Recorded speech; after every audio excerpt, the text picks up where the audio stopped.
Assalamu aleyküm. Gurgunma dikkacan, gurgun çok. Otuyorsun mu da aman kovmaya adaylanız. Şükür Hudaya. Ha? İltican selam aleyküm. Aleykümselam. Diyen ay asır kakam yok mu? Asır kakamı dövdürme ne kinin lay. Aşır kakan o zor yığına mana gitti. Otur. Hava. Bir. Vay İltican. Hav. Şu dikkat geldik ki kömekleştiydim, kömekleşir. Ödümü meçse hav yengesi. Ay onsudan bilyen ben yoğurtucağım yoğuru attım yoğuruk gelir ya. Hav ay bilyensin abi Ay ben bilyen haber abi. vermeyin dedim de. Ay. Dikkat diyene. Hav. Gelineceğine seyret. Ne olay? İyitin tapan adamlar da. Ay gittin tafanı ilk köşk kolay ya. Hava. Hav bizim düğün var ya ne mesai sebep bilen ne mi ipen ağalara vardık. Hava. Ha.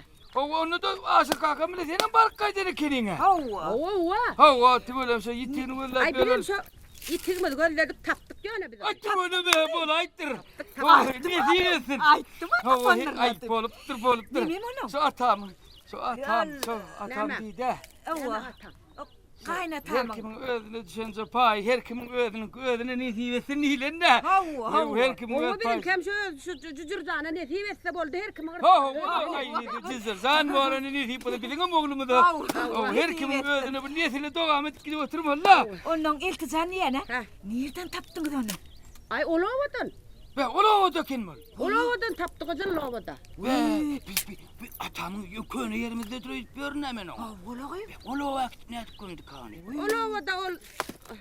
İtik deyip baranmadan. Ne selede kapısını süpürüp kayttıgam havar hatır olmadı.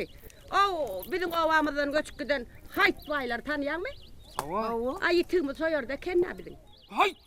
Haydalıp durma ne. Ne mani? Ritüğü. Ne mani itini? Atan görgülçük. Haytlan melleğini gömeydi mi kan? Humuyu. Hava. Hum oğlum. Hum taptınız yani sen. Ya biz hum taptık bir bağlamı. İkayağın dengle ayel dip kudoçluğa gittik biz. Hayt baylara vardık da. Ay itimi gözlep vardık böyle olur en tek bir de belli cevap vermediler. Ay siz yitik diyelim ya he bu ineyim yer çok kolyan be. Dağı ne mi? Ay yitik öyle gördük diye altının humunun üstünden var aydınlanın Aa. kal. Altın humun üstüne varmadık biz kümüşlü humun üstünden vardık. He ay tügölüm bu Bolivya.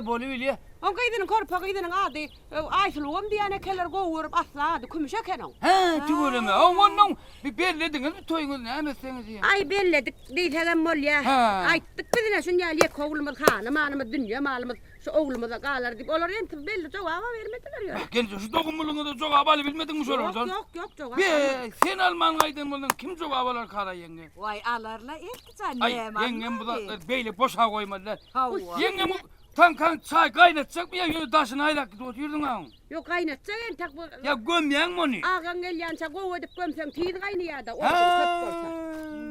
Şey deyip tayarlaptık koyar akşam ara mihman adamlar gel ayada. Vay dıkkı. Düğülüm gelenlere yürü. Şun yer goklama gerek dekrelettik adamları. Kıyı. Ey köşün ayağım dişlen yalıktın ay. Yürü basımıra. Boğulun yenge. On olsun. On olsun. Kadar bilen bizim kukumuşulen her kimin öz aladası var. Ay ne On olsun kutlu olsun sağaman O sosun. çalışıp çatmayı kıpı totun oğul lak kamurga yığır yandıray aman gül bilen aşırağımız oğulunu yür ya deyip ente kulurdun bir de doğru cevap yok ha. Doğru cevap alan bunu aytarsın da. O aytarsın da. Yürünü bir yan izine bitmek Bir kabarsın. de doğru cevap vermez şu an. Ala var bunda. Ente ikiden çıkarmalı gıydı bir tanem öğürmül oğlu var eken. Ne mi sen olurum uyarıp çıkarmalı mı? Ay bir kovucu yer olsa olurum çıkaracak diğer oğluna mı yok? Vay Ay, İltican tüvöleme. tiryal yer tapsa yok man. Ver. Yürü, Hov. yan. Yürünü yürü hadi yürü. Hov. Buradan Ay. kum Ne tapaydan- yürü çok ay bar ver. Dursana. Bar ver hov. Barçaya. Bar ver. Buradan kum tapaydan bir de kuk diye görüyor musun? Kum tapsak birinci de kok diyor. Kolyan da sağ var yadından çıkarayım. Yo yadımdan çıkarma. Kolya. Bunlar ne hemen aladası biz ne hemen aladası bilen. Kummalar mı kaynatam Allah gitti oğullarını.